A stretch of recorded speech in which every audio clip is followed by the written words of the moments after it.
So we are now in the chapter 4. So welcome to the cloud. So the title is the benefits of cloud computing. So here we highlight the transformative impact of cloud computing on businesses, emphasizing scalability, cost efficiency, security, and collaboration.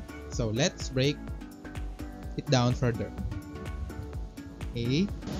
So benefit number 1, unmatched scalability and flexibility. So, cloud computing allows businesses dynamically adjust resources based on demand.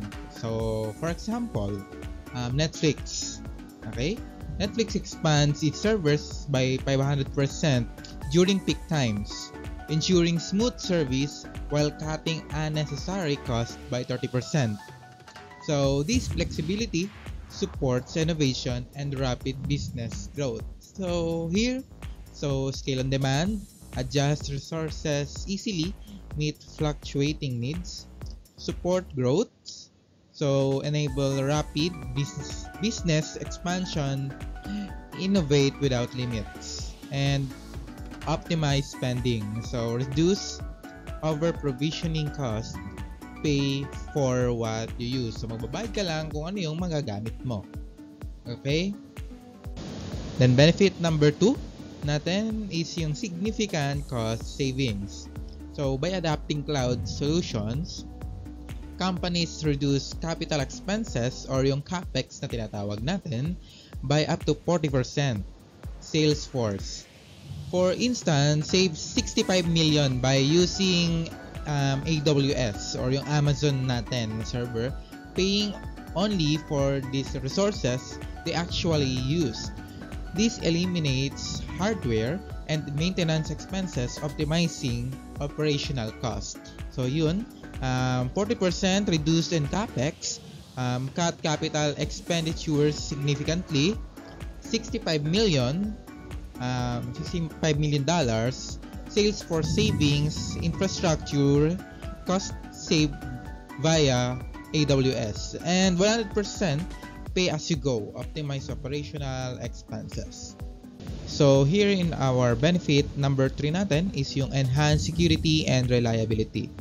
So cloud providers invest billions into security infrastructure, offering advanced features like encryption and automated backups, compliance with regulations like HIPAA and PCI DSS. So ensures data protection, centralized management, and automated updates further strengthen security, with 80% of companies reporting improved safety. So here, cloud provides invest heavily in security. Okay, mas nagpo-provide sila for the security of the clouds, lalo sa ating mga server. Advanced features include data encryption and access controls, and automated backups ensured business continuity. Kunwari nagkaroon ng problema na wala ng kuryente, is mayroon tayong backup like generators, at hindi siya automatic magde-delete, magba-backup siya ng automatic.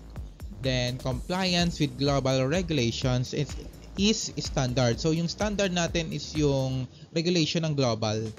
Okay, dapat para sila ng regulation. Okay, cloud offers robust security features, data encryption, and access controls. Protect information providers invest billions in infrastructure and compliance. So automated backups ensure disaster recovery. Kung nagkaroon ng problema, nagkaroon ng system failure, is magkakaroon pa rin ng recovery at hindi madidelete ang ating mga files and data. Okay? So, ayan. So, digging deeper natin. Cloud security benefits. So, ang pinakamalaki dito is yung ating 60% scale resources. Okay? Scale resources natin for peak demands. Then, ang ating another 20% is the enable remote access. So, pwede tayong gumamit via internet. Through internet, pwede natin siyang magamit through internet. kung wala tayo sa mismong workplace, ay pwede natin siyang magamit at ma-access through internet and protect patient data or protect the user's data. Okay, nandito kaya meron tayong encryption and security kasi meron talaga ditong benefits kasi meron ditong protection ng data ng bawat user. So ayan, so ang ating benefit number 4 is streamline collaboration and accessibility.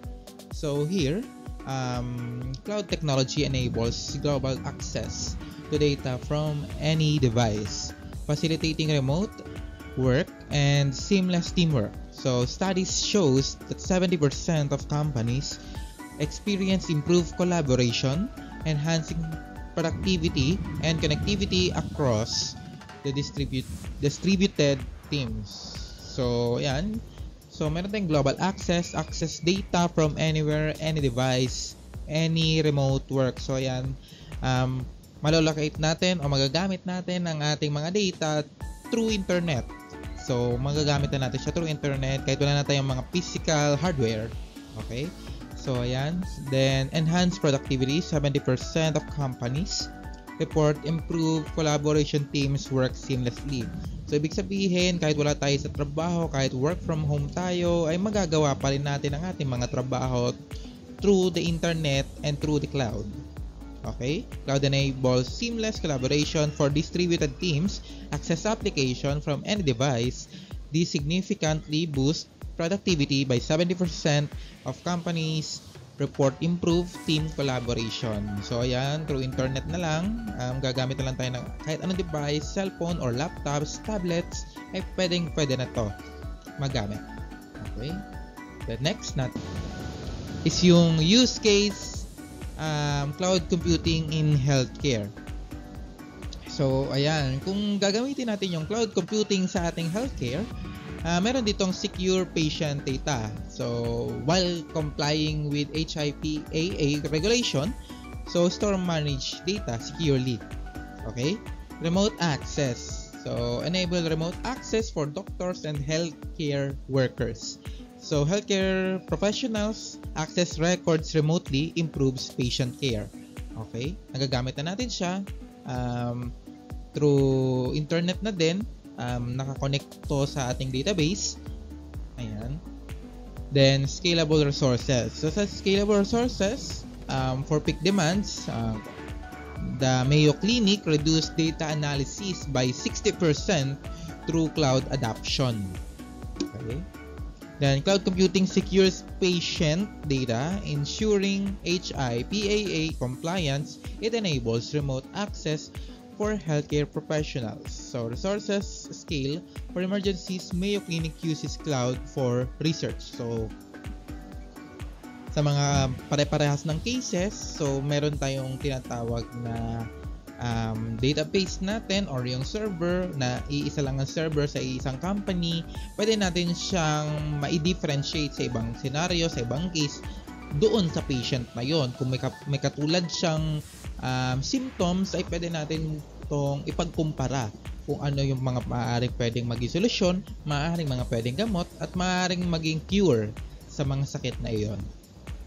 Makakatulong talaga ang cloud computing dito. Okay? So, what is the future of the cloud?